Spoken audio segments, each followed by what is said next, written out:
Bismillahirrahmanirrahim. Alhamdulillahirabbil alamin. Wal 'aqibatu lil muttaqin wa la 'udwana illa 'alal zalimin.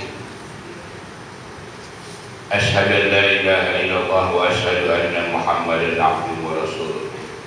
Wassalatu wassalamu ala Rasulillah wa ala alihi wa sahbihi wa man wala wa ma bagi tuan-tuan imam, pemilihan pemain kepada jamaah muslimin dan muslimat yang dirahmati Allah. Alhamdulillah pada pagi ini sama-sama kita sekali lagi dalam kuliah subuh kitab dosa-dosa besar, dosa yang ke-29 itu pada pagi ini, iaitu dosa bunuh diri. Dosa bunuh diri, ini membunuh diri lah, masuk dalam dosa-dosa besar kepada Allah Subhanahu wa ta'ala. Bismillahirrahmanirrahim. Qala Allah Subhanahu wa ta'ala ba'da a'udzu billahi minasy syaithanir rajim. Bismillahirrahmanirrahim. Wa la taqtulu anfusakum innallaha kana bikum rahima wa man yaf'al dhalika udwanan wa zulman fasawfa nuslihi nara wa kana dhalika 'ala Allahi yasira. Sadaqallahul Azim. Surah An-Nisa ayat 29 hingga 30. Dua ayat 9 dan ayat 30.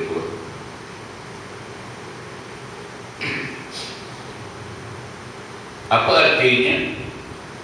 Wala taqtulu anfusakum, dan janganlah kamu membunuh diri. Jangan membunuh diri. Maksudnya sama ada diri kita ataupun diri orang lain. Jadi disebutkan dirimu ini yang sama jenis dengan kita lah. Yang dalam tafsir menyebutkan bukan sekadar kita membunuh diri kita yang tak boleh, membunuh orang lain pun tak boleh.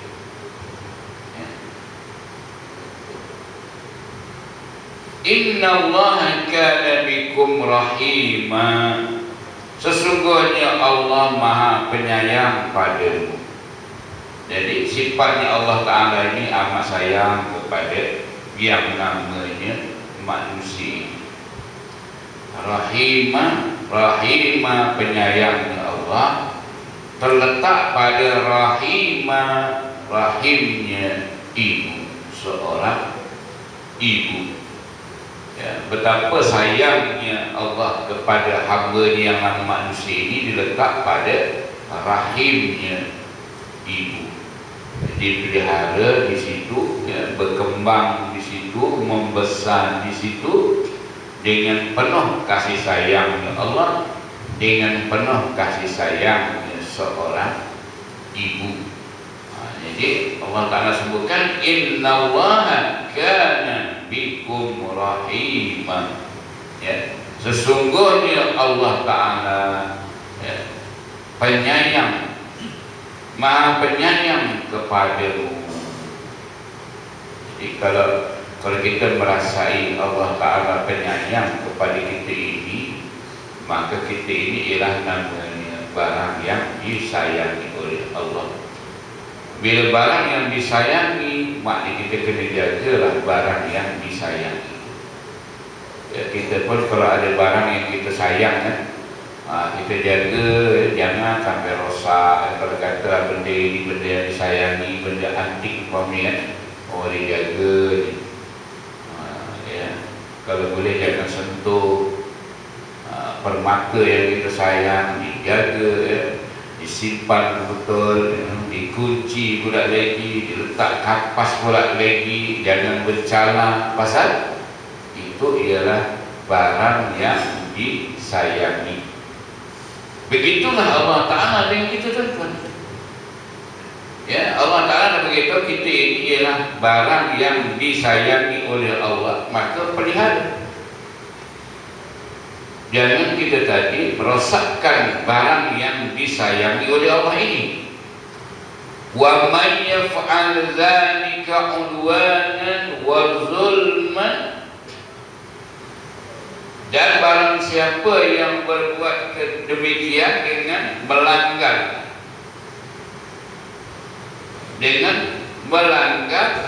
hak dan aniaya, ya, yang berbuat demikian, berbuat bunuh ke, rosak ke, cederakan ke, pukul ke, dera ke, apa-apa sahaja kepada barang yang disayangi oleh Allah Ta'ala ini,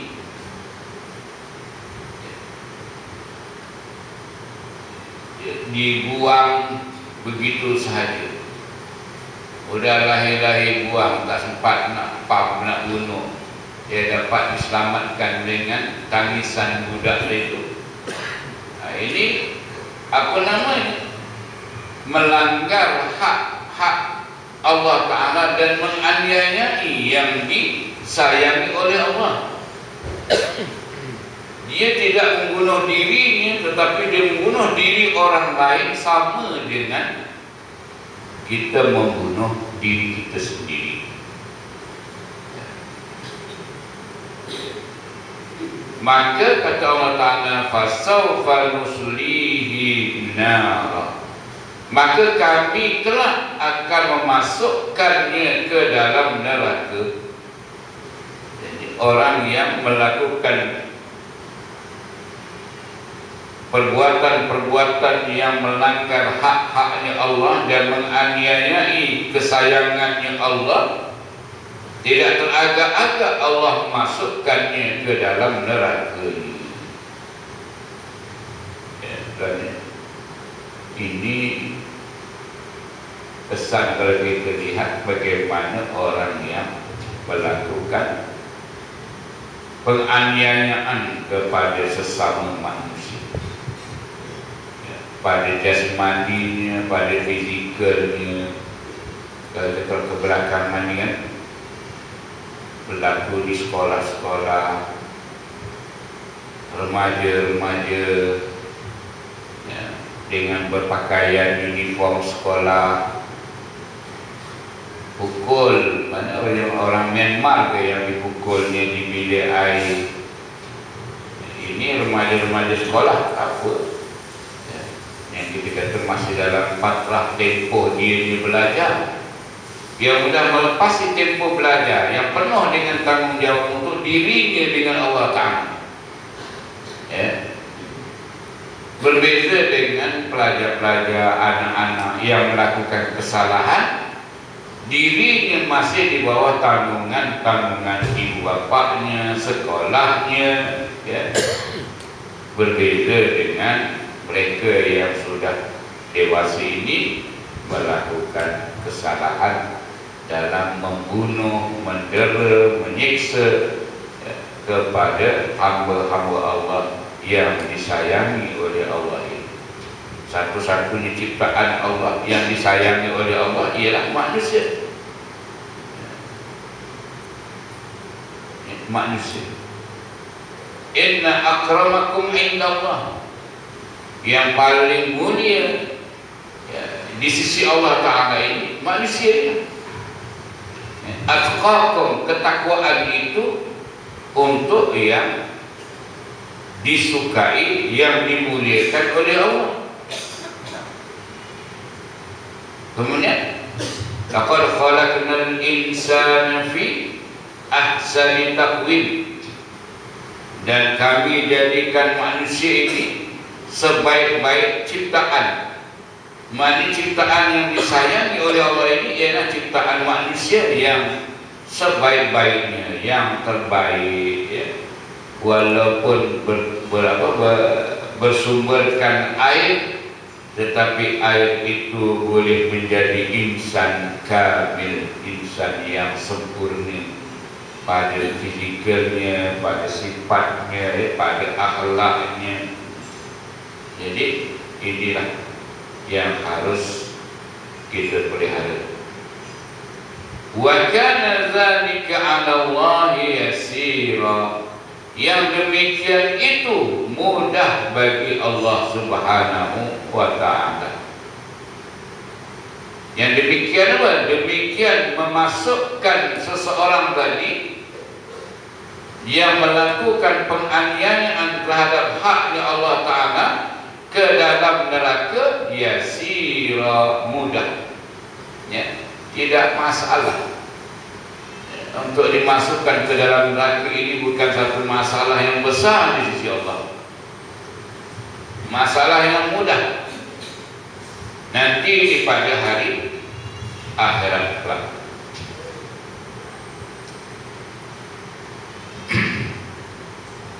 Menurut Al-Wahidi dalam mentafsirkan ayat tersebut, yaitu firman Allah Ta'ala yang menyebutkan wala taqtulu anfusakum, yang bermaksud jangan kamu bunuh dirimu, itu maksudnya jangan kamu membunuh seseorang yang seagama dan yang sejiwa denganmu, ya, jangan kamu bunuh orang yang seagama dan sejiwa denganmu, mana sama-sama manusia, ya, jangan kamu bunuh.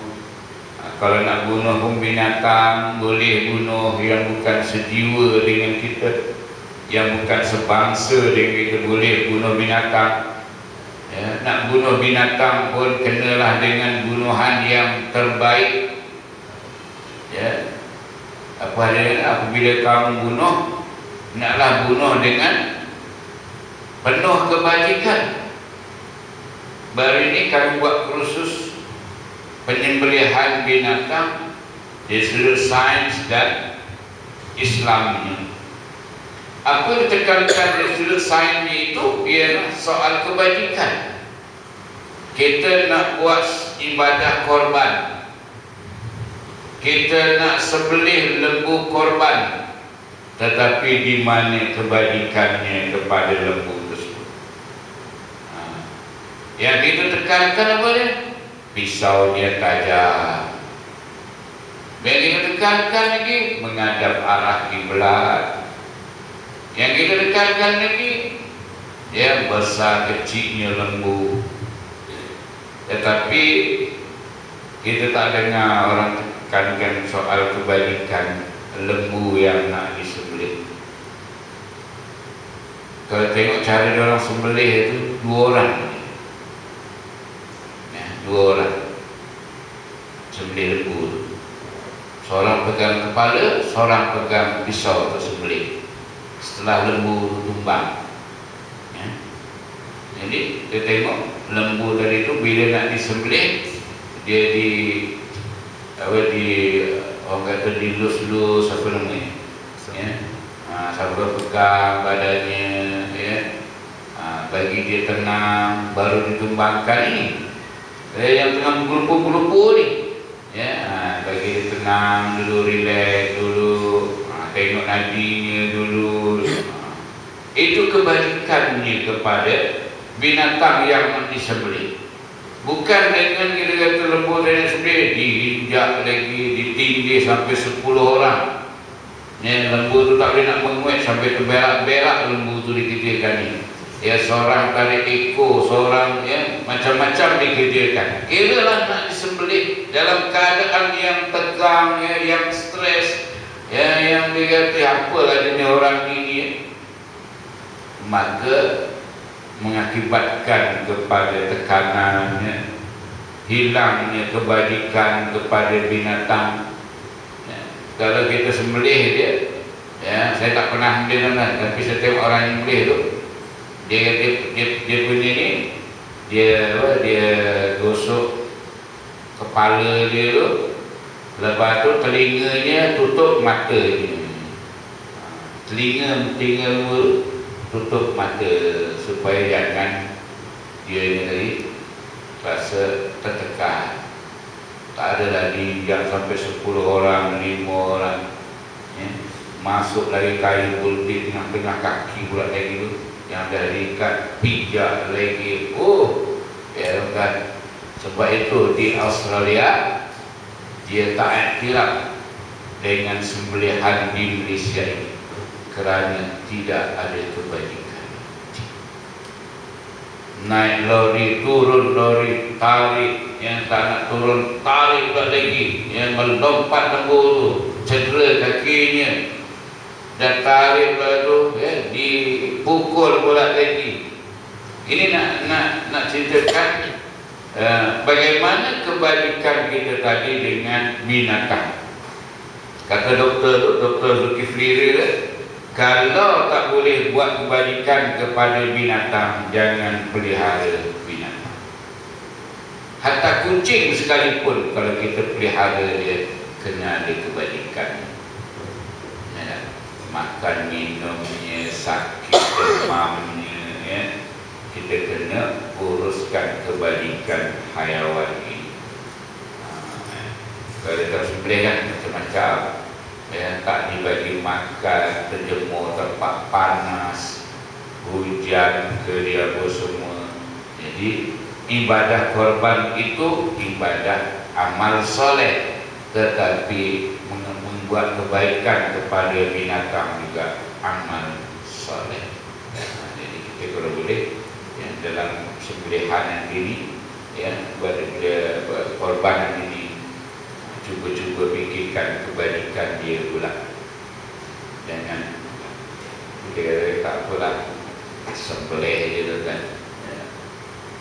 Sebenarnya dalam sains pada binatang ni tadi, macam mana cara kita nak dagingnya lembut, macam mana cara nak bagi dagingnya sedap, dari segi sains itu ada.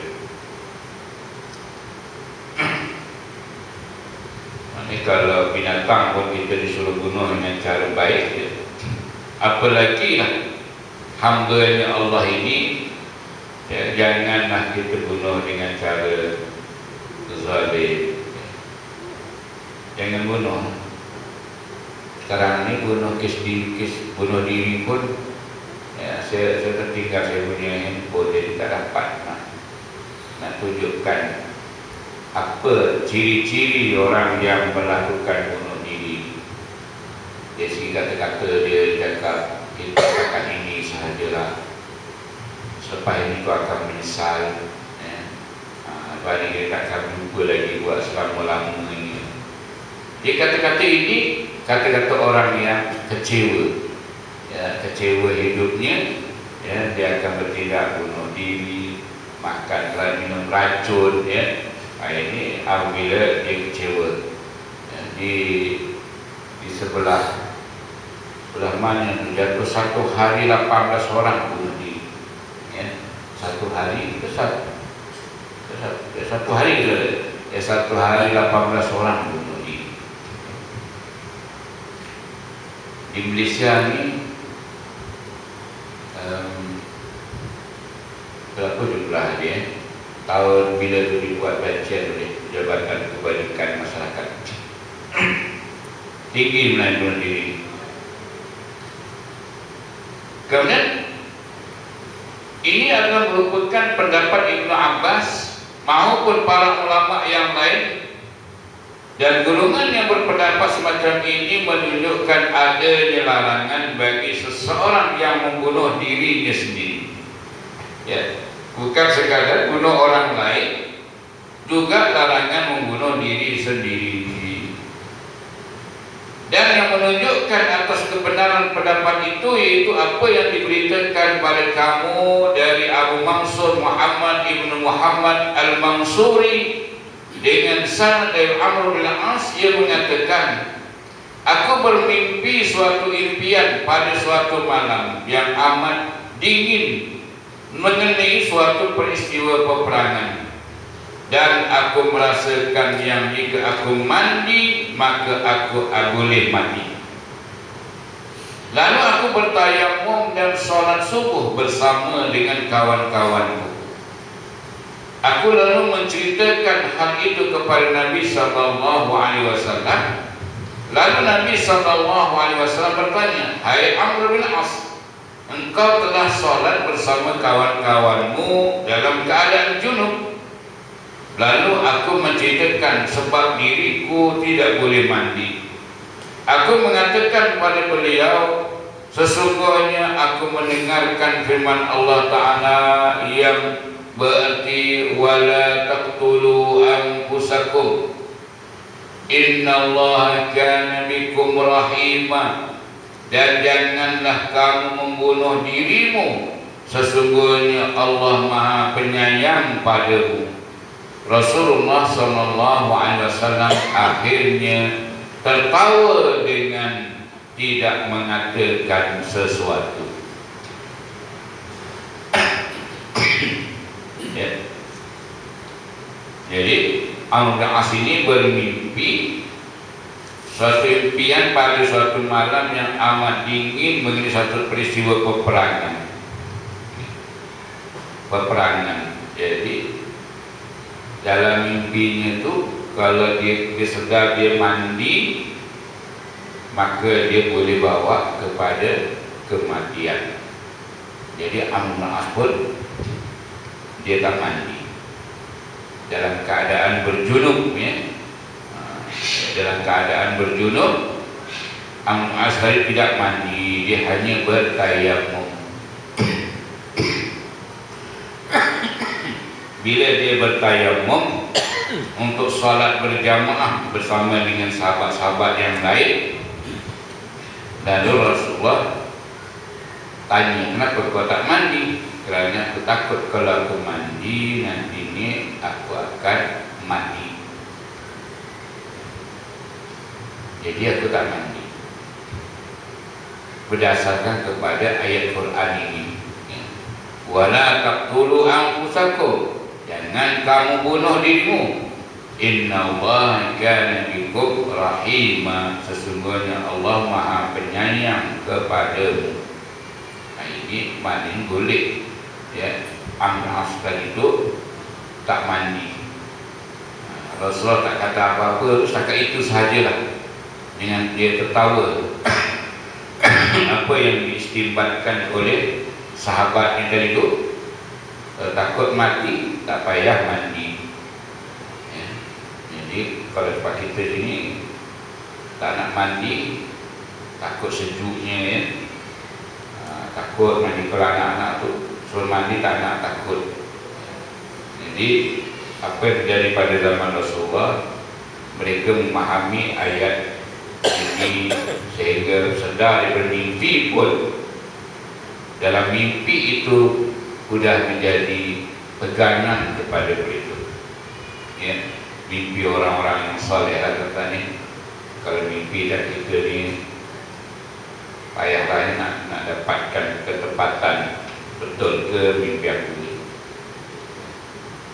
Mimpi ni mainan hidup, mainan orang tidur. Lepas tu kalau nak tengok apa ni, takwil mimpi ni macam-macam lah. Kita boleh tengok lah, ya. Kalau kena patuh ular, gaib mana ni.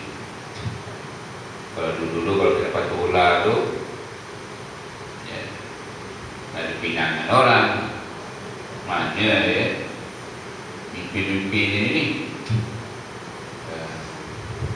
Tapi kalau mimpi minta petunjuk, sebelum nak tidur, ya, kita penuh dengan keadaan bersuci, keadaannya mengikut sunnah, dengan bacaan-bacaan, insya Allah Allah Ta'ala bagi mimpi yang betul, ya.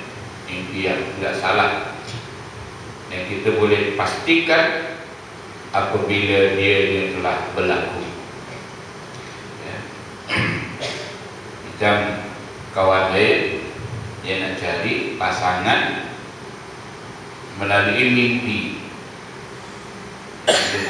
bayang hajar, bayang taubat, baru dia tidur nak cari pasangan.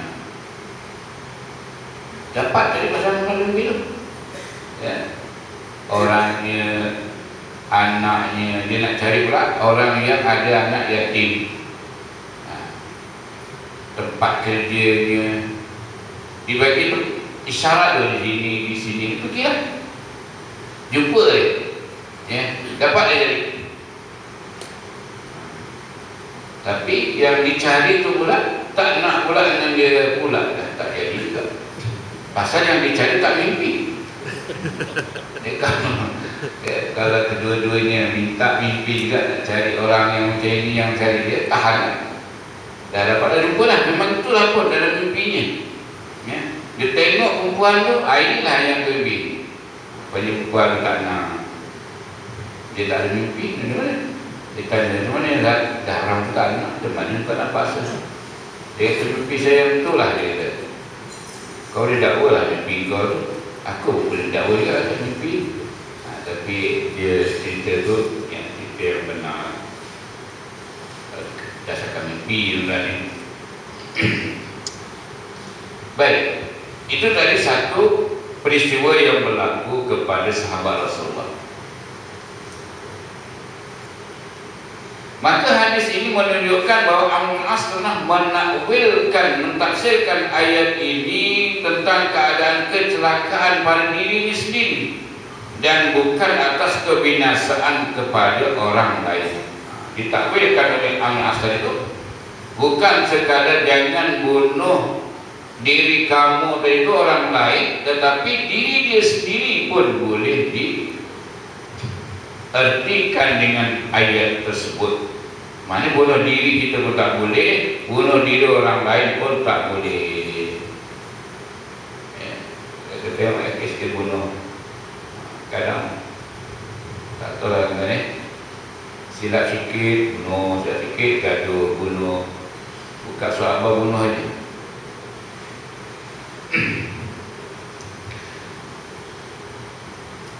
Dan ada yang berpendapat bahawa ancaman ini disebabkan makan harta dengan cara yang tidak sah dan membunuh jiwa dengan cara terlarang. Ada juga yang mentafsirkan ayat ini ancaman ya dari Allah Ta'ala disebabkan makan harta. Ya, makan harta yang tidak betul, harta anak yatim, harta pesaka, harta curi, ya, harta rasuah, harta riba. Jadi disifatkan jangan bunuh diri kamu itu dengan makan harta ini, berarti membunuh diri kita. Kemudian dalam firman Allah Ta'ala, melanggar hak dan aniaya itu permusuhan atau memusuhi apa yang diperintah oleh Allah. Ya, apa dia? Udwanan wa zulman, melanggar hak dan aniaya, yaitu permusuhan atau memusuhi apa yang diperintah oleh Allah padanya. Kemudian pada ayat yang berbunyi yang demikian itu adalah mudah bagi Allah, maksudnya Allah Ta'ala berkuasa untuk masukkan ke dalam neraka sesuai dengan janjinya pada manusia. Ya, jadi semuanya saya sebutkan tadi lah, ya, Allah Ta'ala mudah dia, ya, nak masukkan dalam surga pun mudah, nak masukkan dalam neraka pun mudah. Kita di dunia ini kerja kita dua, kerja untuk surga ke kerja untuk neraka.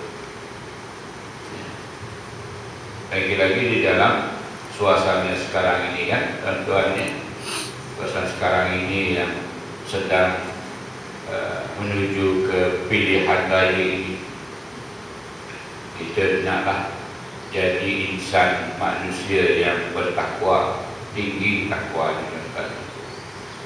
Jangan sampai kita tadi berpecah belah, jangan kita jadi putus silaturahim,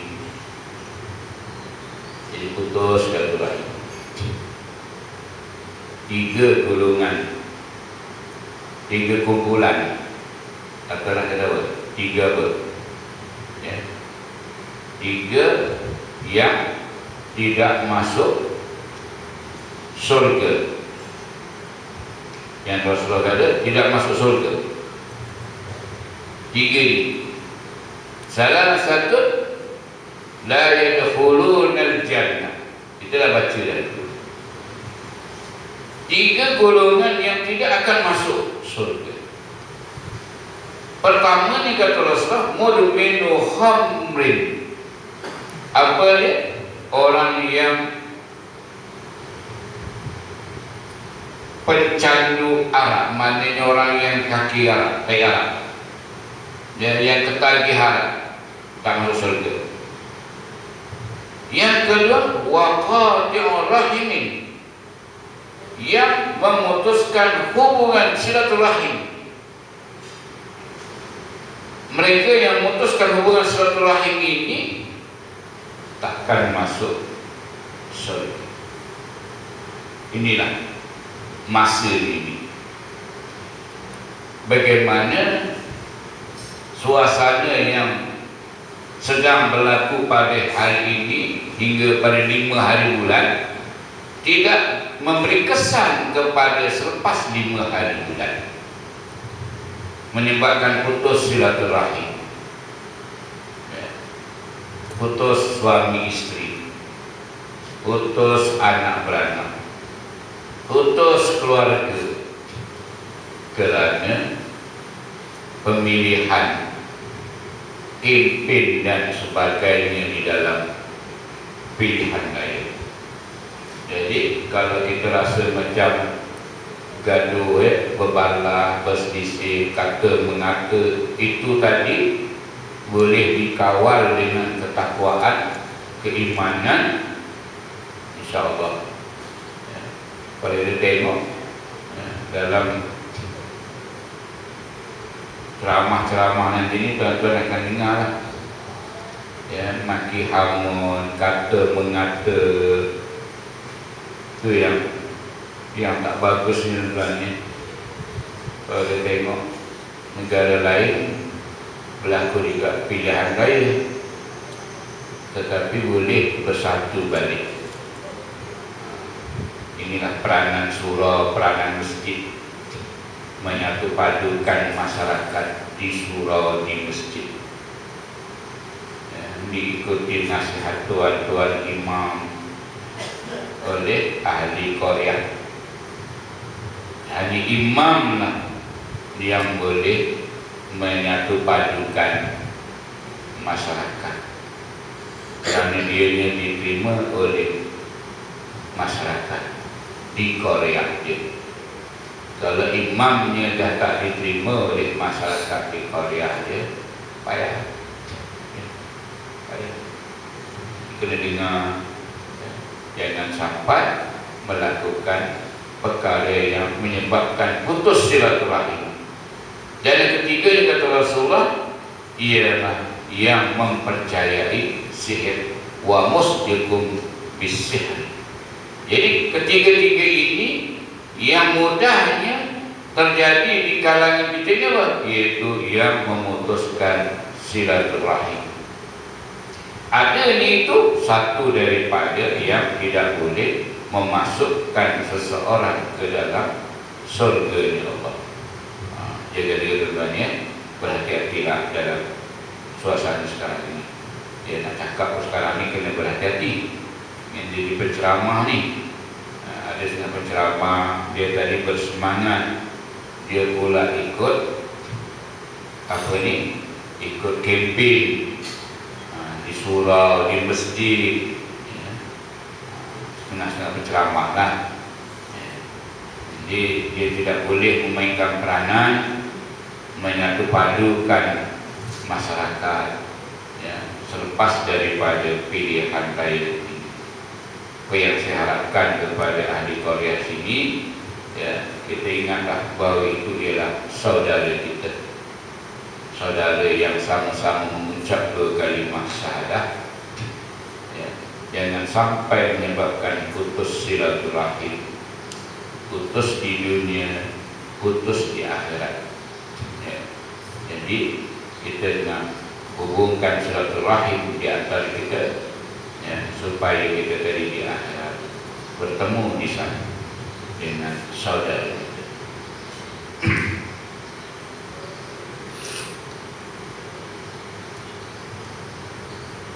Menurut riwayat Jundub bin Abdullah dari Nabi sallallahu alaihi wasallam, baginda bersabda, ada seseorang di masa sebelum kamu yang dia dalam keadaan luka, dan dia menjadi tidak sabar. Lalu dia mengambil pisau sehingga tangannya dipotong, sedangkan darahnya tidak dapat berhenti, sehingga akhirnya dia mati. Maka Allah Ta'ala berfirman dalam hadis kursinya, badarani abdi binafsi haramtu alaihil jannah. Berarti peristiwa berlaku, kata Rasulullah, sebelum kamu, maknanya sebelum di zaman Rasulullah atau di zaman sahabat, berlaku kepada seseorang yang mengalami luka pada anggota tangannya. Bila dia tak sabar dengan kesakitan, lalu dipotong lagi, potong. Dengan sebab potong itu menyebabkan dianya mati. Bila dianya mati, Allah Ta'ala sebutkan dalam hadis kursinya, hamba-Ku telah mendahului aku dalam hal jiwanya, maka aku telah mengharamkan baginya surga. Ya, rupanya kita tadi naklah menerima takdirnya Allah ini daripada mulanya sehingga akhir hayat kita. Kita menerima takdir Allah Ta'ala daripada mulanya hingga akhir hayat kita. Jangan kita yang membuat keputusan. Panjang tempoh Allah Ta'ala berikan. Ada orang yang diberikan kesehatan yang panjang sampai mati, sehat dia. Ada orang yang diberikan sakit sampai mati, sabar dia. Ada orang yang diberi sehat, lepas itu sakit, sehat balik, ya, sakit lagi. Ini mengikut perjalanan takdirnya Allah kepada kita. Dalam usia yang ada ini, Allah Ta'ala beri kepada kita nikmat. Sehat, alhamdulillah, makan lalu tidur kan? Apa sahajalah kita rasai nikmatnya Allah. Tiba-tiba Allah Ta'ala berikan ujian sakit, maka kita pun mengeluh, ya Allah, ada sakit. Yang sakit itu kita sebut, kita lupa yang nikmat. Yang nikmat kita sebut, ya. Berakhir Allah, alhamdulillah, ya, puas dah makan, ya, puas dah hidup, ya, puas dah aku sehat. Sekarang ini aku sakit. Tempoh sakit kita tadi itu tidak panjang sepanjang mana tempoh sehat. Kita sehat 50 tahun, sakit setahun, lepas tu meninggal. Orang kata dia sakit tak lama, setahun je, ya. Usianya berapa? 61 tahun. 60 tahun dia sehat, setahun dia sakit, ya. Jadi seolah-olah setahun itu satu kehidupan penderitaan keseluruhannya yang dihadapi oleh dia dan dihadapi oleh keluarganya. Baru-baru ini kakak saya meninggal, kakak ipar saya meninggal hari Senin, malam Senin. Ketika nazaknya saya pergi tengok, tunggu batikan Yasin, talqin apa semua, meninggal malam tu. Berapa lama sakitnya? 9 tahun 9 bulan. 9 tahun dalam keadaan dia stroke, boleh lagi cakap, boleh makan, boleh bersembah. Dan 9 bulan dia koma, tak sadar berlangsung.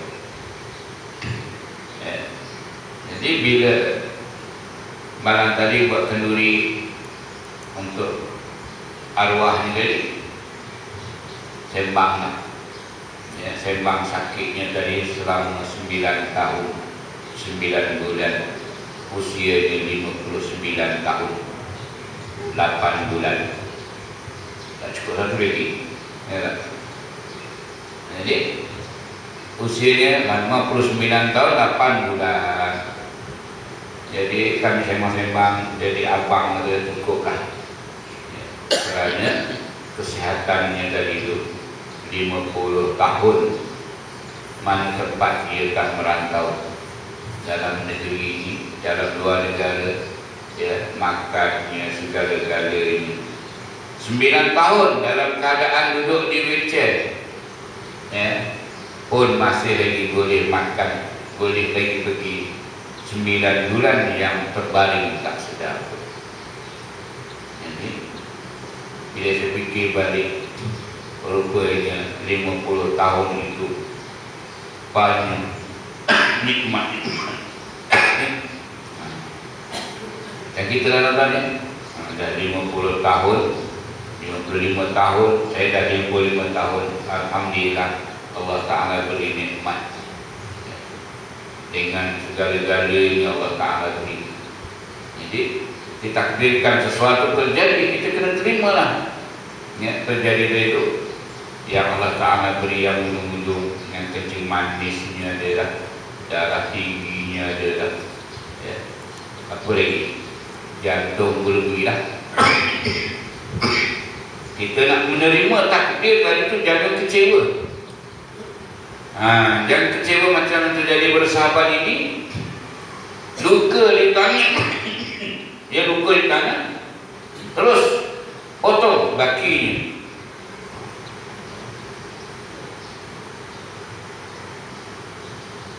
Potong kakinya, lalu meninggal. Meninggal itu di dalam keadaan kemurkaan Allah. Allah Ta'ala kata, hamba-Ku telah mendahului aku dalam hal jiwanya, yang mana jiwanya tadi itu ialah di tangannya Allah. Kita mendahului itu sendiri, buat keputusan, bunuh, makan racun, minum racun, terjun bangunan, terjun sungai, ya, menggolekkan diri dan sebagainya, itu nak mendahului apa? Mendahului Allah Subhanahu wa Ta'ala. Ya, gantung tali, gantung diri dekat bilik air, dekat bilik tidur, kat tangga, kerana nak melepaskan diri daripada kesengsaraan hidup. Dia tidak tahu bahawa kesengsaraannya bukan pada hidup ini, tetapi kesengsaraan selepas daripada kematian.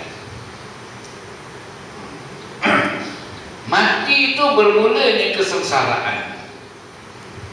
Sampai bila? Sampai bila-bila. Kerana kata Rasulullah sallallahu alaihi wasallam, ya, barang siapa membunuh dirinya dengan besi, maka besinya itu akan tetap di tangannya untuk ditusukkan pada perutnya dalam neraka Jahannam untuk selama-lamanya. Ya, mati dengan membunuh diri dengan pisau. Pisau itu akan berkekalan selama-lamanya menusuk dirinya. Ya, akan dibawa di dalam neraka. Ya, cucu. Ini apabila mati dalam keadaan bunuh diri. Begitulah kalau dalam keadaan yang baik.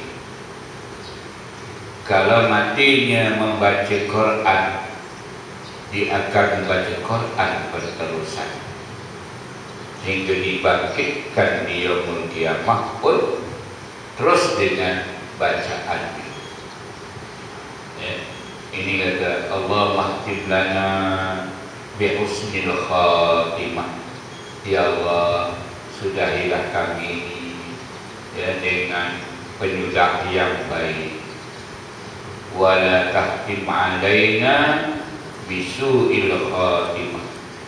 Janganlah kami sudahi akan hidup kami ini dengan kesudahan yang buruk. Jadi kita nak kesudahan kita yang baik. Kalau kesudahannya dengan membunuh diri, kata Rasulullah, besi itu atau pisau itu akan tetap di tangannya untuk ditusukkan pada perutnya dalam neraka jahanam untuk selama-lamanya. Sampai bila? Selama-lamanya. Sampai bila? Ya. Yang mana di yaumul qiyamah tidak ada kematian kan? Terus tak ada mati sekejap. Dan barang siapa yang membunuh dirinya dengan racun, maka racun itu akan tetap di tangannya yang akan diminum dalam neraka jahanam untuk selama-lamanya. Kalaupun dia mati dalam keadaan minum racun, maka botol racun, pil racun tetap di tangan dia. Dia akan minum selama-lamanya ya, di dalam neraka jahanam.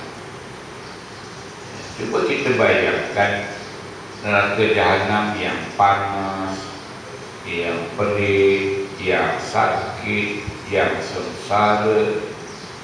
Kita pula diberi minum racun pula lagi daripada neraka jahanam. Apa yang kita lakukan di dunia ini rupanya dilakukan semula di hari akhirat. Kita kalau boleh jangan lakukan sesuatu yang tidak baik di dalam kehidupan ini. Kalau yang baik itu kita kekalkan. Mati dia contoh anak sendiri dengan apa sahaja suka naik motor, apa dia suka naik motor, dia suka rempit. Dan bila dia rempit, bila tengah malam, takdirlah kata ketika itu meninggal, nanti di sana pun dia akan merempit juga. Tapi tak tahulah merempit macam mana di sana. Ya. Jadi kita jangan corak hidup kita tadi dengan corak yang tidak baik.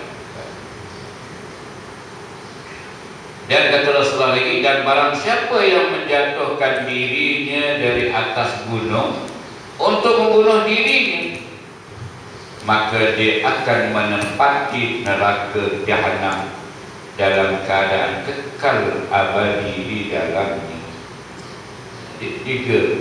Tiga keadaan ini Rasulullah bayangkan, gambarkan, sifatkan yang di dalam neraka nanti ini itu sebahagian daripada. Kita kiaskanlah dengan yang lain. Ya, kalau Rasul sebutkan tiga ini dengan tangan, dengan minum, dengan diri sendiri melakukan kebinasaan. Allah Ta'ala kata wala tulqu bi aidikum ila tahlukah. Jangan campakkan diri kamu kepada kebinasaan. Jangan. Jadi kita campakkan diri kita kepada kebinasaan, naik kereta laju-laju, dia tak kira lah, mencelah dia kadang kan. Itu berarti mencampakkan dirinya kepada kebinasaan. Nak laju ada tempatnya tuan-tuan. pergilah ke gelanggang, ya, di spam, pergilah. Nak ada break, tak ada break, banteng kau lah, ya. Boleh laju tak salah. Tapi bukan sampai kita laju tadi tak ikut peraturan. Biasa yang buat kita laju-laju ni tak boleh.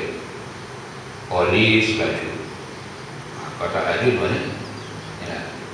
Ustaz laju, ustaz masuk laju juga kan? Ustaz. Dia nak pergi ceramah boleh boleh. Ya. Kalau kena tahan polis, minta maaf je, nak ceramah. Polis nak marah, tak boleh, nak ceramah. Ya, dah pakai serban dah, tu semua. Jalan, hati-hati, yang laju jangan. Itu je lah. Ya lah.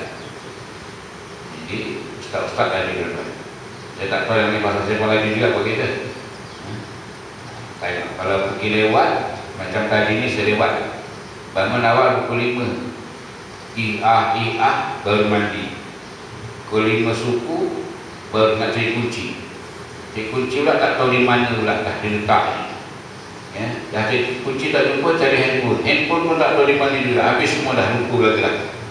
Ya, keluar dari rumah tadi pukul 5:30. Dalam kereta tu, ya Arhamar Rahimin Arhamna. Bila ya cukup 4 imam azan dekat apa ni UiTM tadi. Ini kurang nak sampai, ya. Kena laju sikit je laju ni tak banyak, tapi laju lah, ya. Alhamdulillah selamat. Laju yang berhati-hati dan traffic light berhenti juga. Saya tak langgar merah hijau kuning pun, ya. Kerana itu termasuk di dalam hukum dunia yang kena dipatuhi. Ya, jangan tak apa, langgar je tak apa, tak berdosa. Berdosa lepas. Ya, tak apa, tak ada. Polis tak ada boleh dah. Tak ada berdosa. Ya, tunggu je lah, sabar je lah. Ya. Bila lah subhanallah, tak sampai 33 pun dah hijau dah jalan lah. Kalau marah-marah subhanallah. Dia belum mengata kat lampu tu kan dia dengar subhanallah. Ya. Itulah maknanya kita tadi supaya sabar, ya. Kemudian kita bawa satu hadis Rasulullah SAW yang satu lagi dalam menceritakan mengenai jangan bunuh diri. La'nul mu'min kaqatlihi wa man qadhafa mu'minan bi kufrin fa huwa kaqatlihi wa man qatala nafsahu bi syai'in uziba bihi yaumal qiyamah. Riwayat Imam Bukhari dan At-Tirmidzi. Apa maksudnya? Mengutuk orang mukmin itu seperti membunuhnya. Benar. Mengutuk orang mukmin itu seperti membunuhnya. Kita bunuh dia, kutuk dia, bunuh. Macam ni nak piarai. Ya, kutuk sana, kutuk sini. Ingat tak? Dia dengar ada hadis ini, dia tahu ada hadis ini. Tak kira dalam pilihan raya ke tak pilihan raya tu ada. Nanti tak pilihan raya pun jadi dia kutuk sana, kutuk sini. Dia tak habis-habis, ya. Itulah susahnya tadi. Susah teringat kepada ayat Quran boleh. Maka Allah liyu'adzibahum wa anta fihim wa ma kana Allah mu'adzibahum wa hum yastaghfirun. Allah Ta'ala kata dalam firman-Nya, tidak sekali-kali Allah akan mendatangkan azab selamanya Rasulullah itu bersama mereka. Ya, Allah Ta'ala tidak mendatangkan azab selamanya Rasulullah bersama dengan mereka. Itu ayat yang pertama, potongan yang pertama dalam satu ayat. Yang kedua, wa ma kana mu'adzibahum wa hum yastaghfirun. Dan Allah tidak akan mendatangkan azab kepada mereka selamanya ada orang yang beristighfar. Selamanya ada orang yang mohon keampunan pada Allah, selama itu Allah Ta'ala takkan datangkan azab. Jadi di mana ada orang mohon keampunan, di mana? Tentulah di masjid-masjid, di surau-surau, di majlis-majlis ilmu. Di situ terdapat orang-orang yang mohon keampunan. Insya Allah duduk dalam golongan orang yang mohon keampunan ini, dia terselamat daripada azabnya Allah. Dan duduk bersama dengan orang yang mohon keampunan. Kita dah tak boleh dah nak duduk bersama Rasulullah. Rasulullah dah tak ada. Kita tinggal nak duduk bersama dengan orang yang mohon keampunan. Maknanya kita duduk di masjid, duduk di surau, maka kita akan mendapat keampunan dari Allah dan diselamatkan daripada azab. Satu, Rasulullah kata mengutuk orang mukmin seperti membunuhnya. Ya. Orang mukmin dikutuk lekat. Ya. Allah, bakal kita tengok tengok cerita, kan cerita macam sekarang ni kan, yang patutnya sebagai ulama duduklah sebagai ulama kan, nasihatkan, kalau bagi pentakbir uruskan yang baik. Kita pun susah, saya susah jadi ustaz susah. Kalau tanya ustaz, macam mana orang ini masuk calon ustaz? Orang ini orang baik ustaz calon ustaz. Dia ni memang kalau payah ni. Kau tanya aku tanya orang lain. Aku tak tahulah nak jawab ni. Jadi kalau saya jawab gini, kau kata pula ustaz ni pun sama juga masuk dah pula. Yang ditanya orang lain. Wa man qadhafa mu'minan bi kufrin fa huwa kaqatlih, kata Rasulullah. Ya. Dan barang siapa menuduh orang mukmin dengan kafir, maka dia seperti membunuhnya. Seperti membunuh juga. Ya, kata kau kafir, bunuh dia. Bunuh hidupnya, bunuh dia punya kredibiliti dia, bunuh apa saja pun, ya, menyebabkan dia dah tak boleh buat apa. Ya, dia jadi lemah. Wa man qatala nafsahu bi syai'in uziba bihi yaumil qiyamah. Dan barang siapa yang membunuh dirinya dengan sesuatu, maka dia akan disiksa yang setimpal nanti pada hari kiamat. Kalau bunuh, Allah Ta'ala sebutkan tadi kan, kalau dengan pasir, dengan besi, kalau dengan racun, ya, maka itulah balasan yang setimpal padanya yang membunuh dirinya. Jadi keadaan membunuh ini, satunya dengan pelaknat, satunya dikata kufur, dan satu lagi dia dengan dikata bunuh dirinya sendiri. Jadi ketiga-tiga ini semuanya diazab oleh Allah Ta'ala pada hari kiamat. Itulah ya beberapa ayat, beberapa hadis Rasulullah SAW yang dalam membicarakan mengenai bunuh diri. Ya, saya kira cukup pada ini. Hari ini berapa bulan? 20 ya? 21 bulan 4.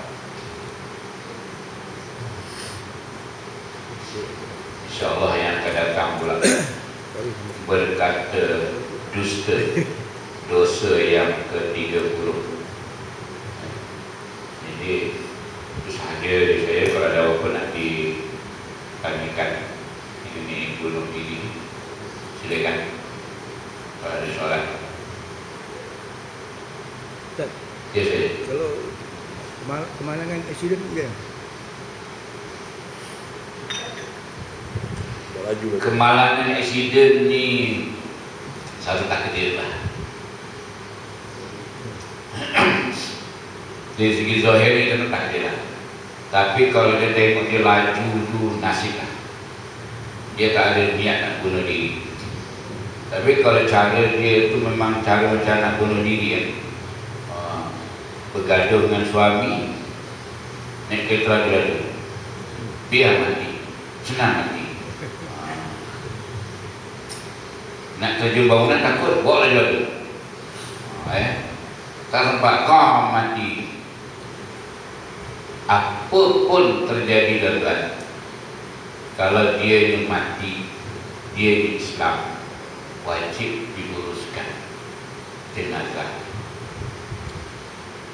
Baik mati dengan elok ke, mati dengan bunuh diri ke, mati macam mana dengan racun ke, uruskan jenazah. Sembahyangkan, kapankan macam mana yang lain. Walaupun dia termasuk dalam dosa yang besar, yang mati tetap diuruskan. Tak boleh tak kata Rasulullah tak sembahyang. Rasulullah tak sembahyang dengan orang yang bunuh diri. Itu Rasulullah. Tapi sahabat sembahyang. Rasulullah suruh sahabat bayangkan. Ya, Rasulullah takkan sembahyangkan kepada jenazah yang bunuh diri, jenazah yang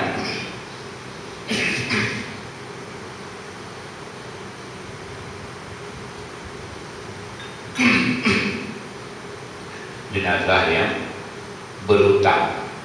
Dua je. Yang bunuh diri Rasulullah tak sembahyangkan, yang berhutang pun Rasulullah tak sembahyang. Yang lain pun Rasulullah sembahyangkan.